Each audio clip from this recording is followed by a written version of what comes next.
2 minutes pour comprendre. Aujourd'hui, on vous parle des Mickey et de la fatigue dans les Mickey. On en parle avec le professeur Laurent Baugerie. La fatigue dans les Mickey, c'est commun, c'est un symptôme commun. Alors, il y a toujours de la fatigue au moment des poussées inflammatoires, parce qu'il y a plein de vilaines molécules qui sont des interleukines, des protéines de l'inflammation qui vont inonder le cerveau, envoyer des messages et être responsables d'une fatigue. On dort plus souvent, on n'arrive plus à faire son activité professionnelle ou domestique, on ne peut plus faire le sport, mais ça va durer le temps de la poussée. Et alors, de façon beaucoup moins claire, on n'a pas d'explication claire pour cela, les patients souvent, et qui vivent avec une Mickey, gardent une fatigue entre les poussées, une fatigue qui s'installe un petit peu. Donc là, il y a des facteurs de risque. On a observé que c'était plus fréquent chez les femmes, chez les personnes qui ont des difficultés socio-économiques qui sont un peu précaires.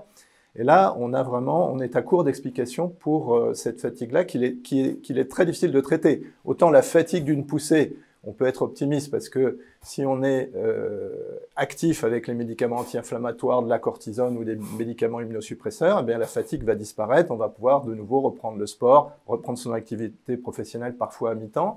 Mais lorsque la fatigue chronique s'installe, eh bien, on va tenter des approches un petit peu de stimulation psychologique, des techniques d'accompagnement, des ateliers, du yoga, des choses comme ça, mais c'est beaucoup plus difficile. Quelle solution en période de poussée? Vous avez mentionné la cortisone, c'est le remède.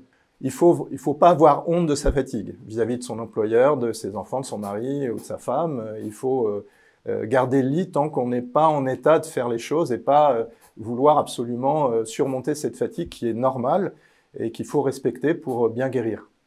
Voilà, la fatigue, en tout cas, il faut en parler à son médecin quand ça vous arrive, ne pas avoir honte, comme vous le disiez. Merci, à très bientôt. Nos émissions vous plaisent, alors aidez-nous à faire grandir la chaîne.